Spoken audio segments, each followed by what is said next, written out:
If you want something out of life, if you want to change yourself, if you want to acquire something, if there's some goal that you want to reach, that is really not easy as some people will make us feel. That living your dream, changing your behaviors, overcoming negative habits, it's challenging. It's hard. Most people go through life never discovering what their talents are. Most people never develop their talents.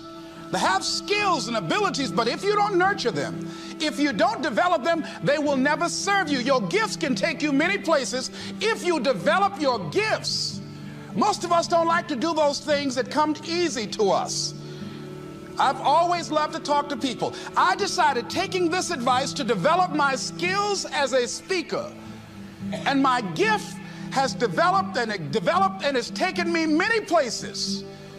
You have something that you brought to the universe, and that if you decide that my life deserves my developing this, what I do well, and becoming the best at it, and mastering myself, and seeing what I have within me, if you decide to drop your buckets where you are and develop your gifts, I grant you, you'll never ever be without.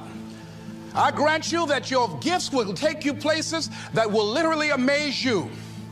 I grant you that if you begin to work to develop your gifts, you'll develop a strong sense of happiness. You'll get a larger vision of yourself, because part of beginning to get a larger vision of yourself, all of us need some area of our lives where we can have a feeling of competence. That people know when they think about this area, that's something you do.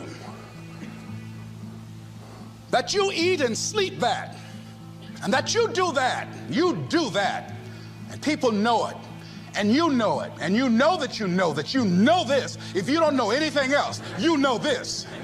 Can you tell I know what I'm doing? Oh, hello. You know this. So you've got to work on it. When other folk are having a good time, you've got to have the strength of character to concentrate, to read, to digest information.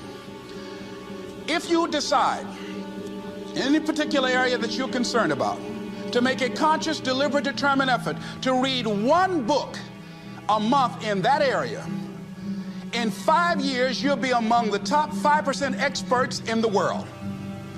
I read a minimum of 2 books a week.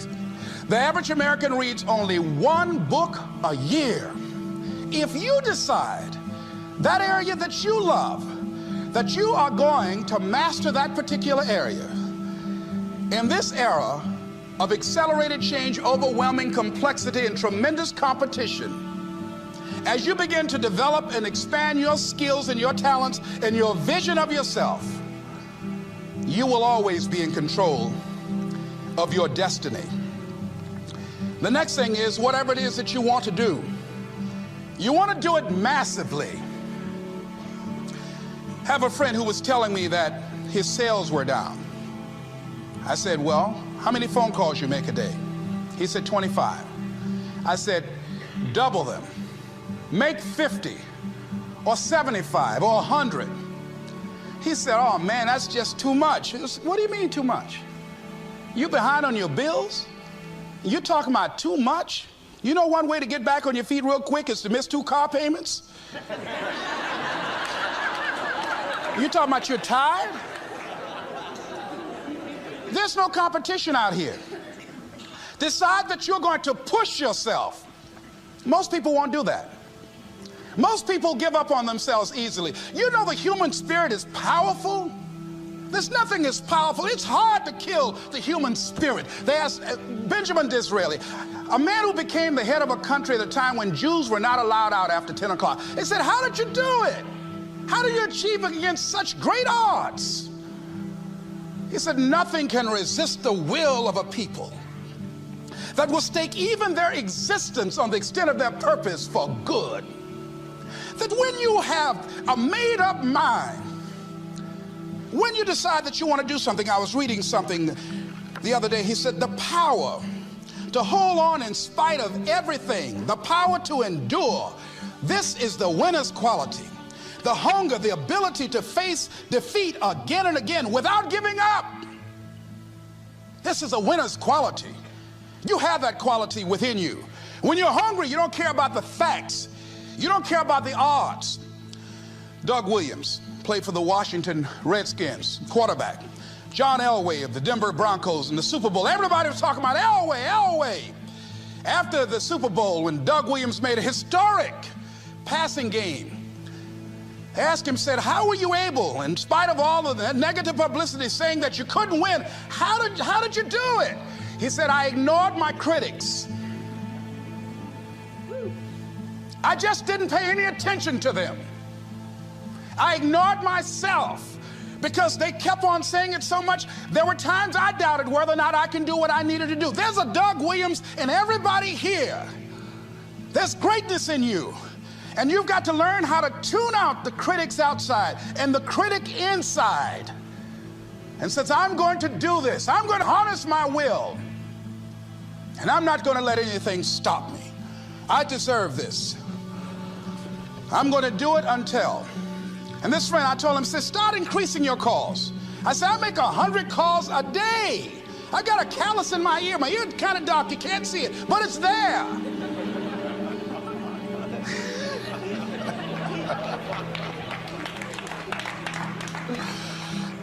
His sales have increased. He's working harder now.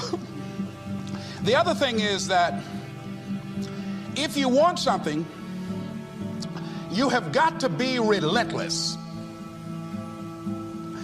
You've got to learn how to become resourceful. You've got to learn how to become creative.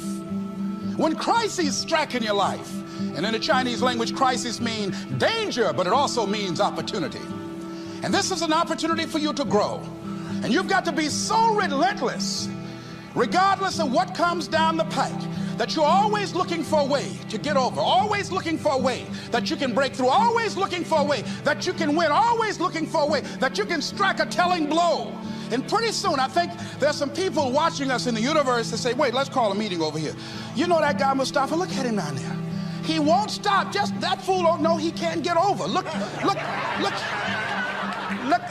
here. Why don't we do this? Let him go and let's mess with somebody else. Let him go on through.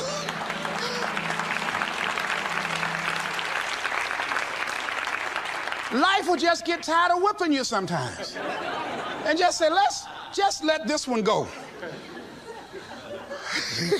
I believe this. Now, no one has told me this, but I just kept on kicking. I didn't have sense enough to stop. I was intelligently ignorant. I didn't know what I couldn't do. So I just tried anything. And the fascinating thing about life, because you can't get out of it alive, you might as well have a good time, you know? You might as well have a good time. Live your life with passion, with some drive. I was giving a seminar the other day, and I mentioned that I was going to do some training in August with some young teenagers and take about 100 away to a 2 or 3 day camp and wipe them out. Been working on this. So after the speech, one of the parents walked up to me and said, Mr. Brown, I'd like for you to do something for my son. He's not motivated.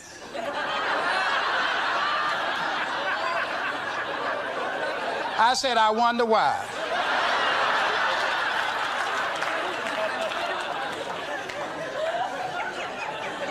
I wonder what's wrong with him. He had no fire whatsoever. See, what you do speaks so loudly, folk can't hear what you're saying. And so if you don't have any fire, you know, you've got to watch the people, the relationships that you develop. Have people of kindred mindsets. If you're around folk who are dead and negative all the time, they will affect you. You want people that are around you that have smiles on their faces, looking good. I was telling a group last week, Abraham Lincoln refused to hire a guy because of his face. They said, but the guy can't help it. He said, anybody over 30 is responsible for their face. If you have some depressing face looking at you every day, it affects your blood pressure.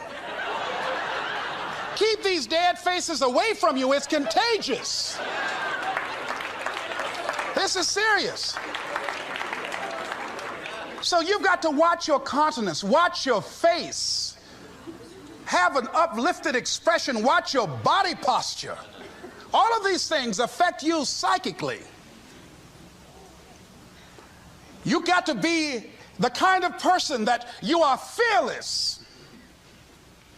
Fearless. Folk leave fearless people alone. There's some people walk through a neighborhood and every dog in the neighborhood would bark at them.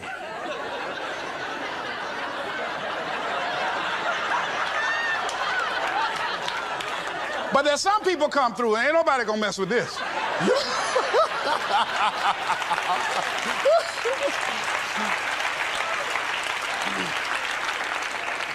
You are unstoppable.